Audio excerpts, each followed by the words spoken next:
Hello everyone, welcome to my channel. আজ আমি তোমাদের দেখাতে চাইছি মিক্সড ভেজিটেবল পনিরের তরকারি। কারণ সবাই জানো আজ শিবরাত্রি, আজ তো নিরামিষ আমাদের খেতেই হয়, তাই তোমাদের সঙ্গে শেয়ার করলাম আমার নিরামিষ ডিশটা। দেখো তোমাদের ভালো লাগে কি না। প্রথমে আমি এখানে কিছু কাঁচা ভেজিটেবলস নিয়েছি, কিছুটা বিনস নিয়েছি, কিছুটা গাজর নিয়েছি। আলুটা হচ্ছে অপশনাল, তোমরা নিতেও পারো নাও নিতে পারো, কিন্তু আমরা তো ভেতো বাঙালি, একটু আলু ছাড়া আমাদের চলে না। তারপরে আমি নিয়েছি একটু পেঁপের টুকরো, একটু রাঙা আলু, একটু ক্যাপসিকাম, একটা টমেটো কুচি নিয়েছি, আর এখানে একটু কিছুটা পনির নিয়ে নিয়েছি, যেটা আমাদের মেনুর মেন। পনিরের সবজি তো বানাচ্ছি, ওই জন্য পনিরটা মেন। এবং এর সাথে আমি যা যা দেবো সেটা হচ্ছে, আমি প্রথমে বলি যে এর সাথে দেবো নুন, একটু, এটা কাঁচা লঙ্কা না, এটা গুঁড়ো লঙ্কা দিয়ে করব, হলুদ, আর এটার মধ্যে দেবো আমি একটু জিরে আর একটু আদা।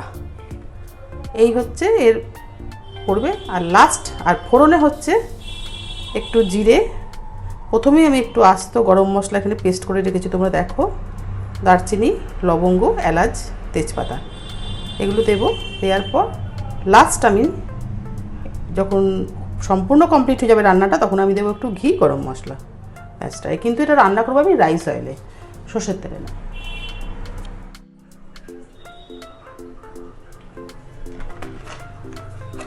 প্রথমে আমি কড়াতে অল্প পরিমাণ রাইস অয়েল নিলাম, তোমরা দেখতেই পাচ্ছ রাইস অয়েলের পরিমাণটা কতটা। এবং সেটা একটু গরম হয়ে গেলে তারপর আমি এটার মধ্যে, তেলটা হয়ে গেছে, এবার আমি পনিরগুলো তেলের মধ্যে সব দিয়ে দিলাম। দিয়ে পনিরগুলোকে একটু আধ ভাজা করব, খুব মানে রেড কালারটাও আসবে না, আবার একদম সাদাটাও থাকবে না। পনিরটাকে আমি এইভাবে একটু ভেজে নেব।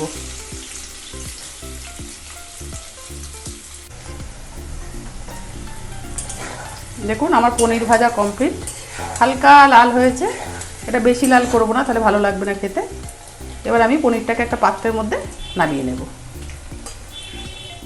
তেল নিলাম, তার মধ্যে আমি এবার একটু জিরে দিয়ে দিলাম, আর আপনাদের বলেছিলাম যে আমি কিছু আস্ত গরম মশলা নিয়েছি, সেটা দিয়ে দিলাম, আর দুটো তেজপাতা দিলাম। এটা একটু হওয়ার পর একটু এটা ভাজা হয়ে গেলে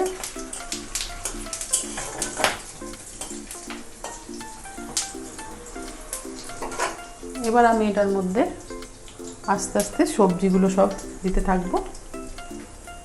প্রথমে আমি বিনসটা দিয়ে দিলাম,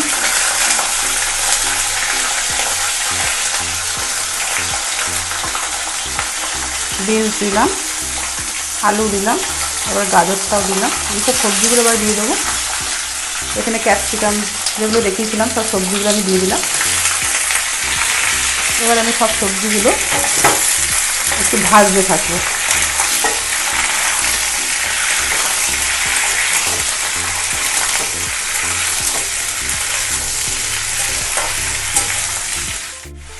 আমার ভাজা দেখুন কমপ্লিট রেডি হয়েছে।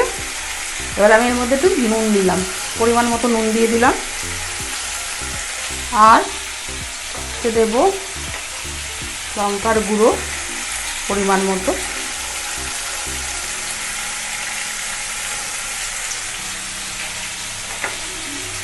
হলুদ গুঁড়ো, যে যতটুকু সবজি করবেন ততটুকু পরিমাণ সব দেবেন। এর মধ্যে দেবো একটু, যে আপনারা বলছেন জিরের গুঁড়ো। এর মধ্যে আমি জিরে আদা দিয়েই করবো, যেহেতু নিরামিষ, আর জিরে আদা দিয়ে করবো। আর এই যে আদার গুঁড়োটা দিয়ে দিলাম, আদার পেস্টটা দেওয়ার পর এর সঙ্গে আমি একটু চিনি দিয়ে দিলাম। এবারে আমি সবগুলোকে একসাথে মিশিয়ে নেব।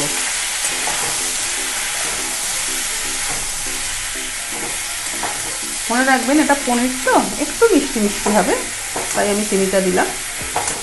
এবার এটাকে আমি সম্পূর্ণভাবে মিশিয়ে নিলাম এবং মশলাটাকে একটু ভাজবো।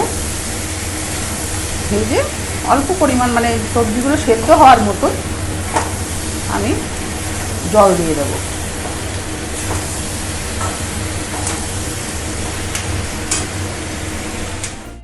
আমার ভাজা রেডি।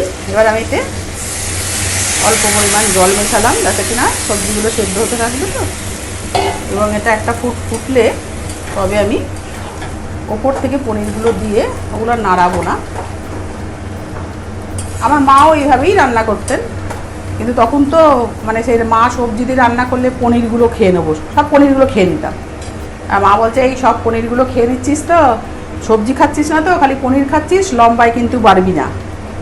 এবার পরে চিন্তা করতাম তাহলে তো সবজি খাবো না, তাহলে তো লম্বায় বাড়বো না। তখন কি করতাম, সবজিগুলো খেতাম, পনিরগুলো খেতাম না। তো মা এইরকম বোকা বানাতো আমাদের সবজি খাওয়ার জন্য। এখন ভাবি যে মাও সন্তানদের কতভাবে মানে মানুষ করার জন্য কত রকম পদ্ধতি গ্রহণ করে মায়েরা। এ দেখুন পনিরগুলো আমি ওপরে দিয়ে দিলাম। এগুলো আর এখন নাড়বো না, একটু ফুটুক, তারপর আমি পনিরটাকে নাড়বো। আমার রান্না কমপ্লিট। মোটামুটি আপনারা 15 মিনিট মতো ফোটাবেন, কেন পেঁপেগুলো একটু গাজর এগুলোকে সিদ্ধ হতে লাগবে। আমার রান্না কমপ্লিট। এবার আমি গ্যাসটাকে বন্ধ করে দিলাম। বন্ধ করে এবার এটার মধ্যে আমি একটু, যেহেতু নিরামিষ রান্না ওই জন্য এটার মধ্যে আমি 1 চামচ ঘি দিলাম। 1 চামচ ঘি দিলাম। আর আমি একটু ওপর থেকে, আমি আস্ত গরম মশলা রান্না করেছিলাম, কিন্তু তাও আমি ওপর থেকে একটু আমি সানরাইজের শাহি যে গরম মশলা পেস্ট করা সেটা আমি একটু হালকা করে অ্যাড করে দিলাম। দিয়ে এটাকে আমি নিয়ে নেব।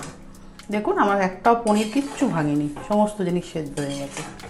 হ্যাঁ, তবে আর একটা কথা, এটা যদি আপনারা শুধু লুচি দিয়ে খেতে চান বা রুটি দিয়ে, তাহলে আপনারা কাঁচা লঙ্কায় করবেন, সেটা ভালো লাগে।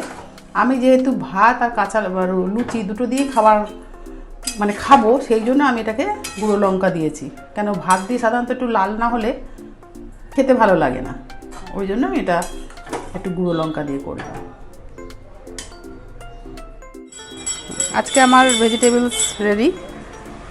মিক্স সবজি দিয়ে পনির দিয়ে যে আমি সবজিটা বানিয়েছি আজ রেডি। দেখুন আপনাদের হয়তো ভালো লাগবে। এখন আজকালকার দিনে আমার মতো গৃহিণী সব ঘরেই আছে, কম বেশি সবাই রান্না করে, কিন্তু আমি একটু অন্য ধরনের রান্না করি। তার কারণ হচ্ছে একটু তেল, একটু ঝাল মশলাটা একটু যদি আমি কম দিয়ে রান্না করি, কেন নিজেদের স্বাস্থ্যের কথা চিন্তা করে, যেটা আজকালকার দিনে অত্যন্ত জরুরি। তো দেখুন আমার সবজিটা যদি, আমার রান্নার যদি আপনার রেসিপিটা যদি আপনাদের ভালো লেগে থাকে, তাহলে অবশ্যই আপনারা ট্রাই করবেন, আর আমাকে লাইক, শেয়ার, একটু সাবস্ক্রাইব করে দেবেন। Thank you.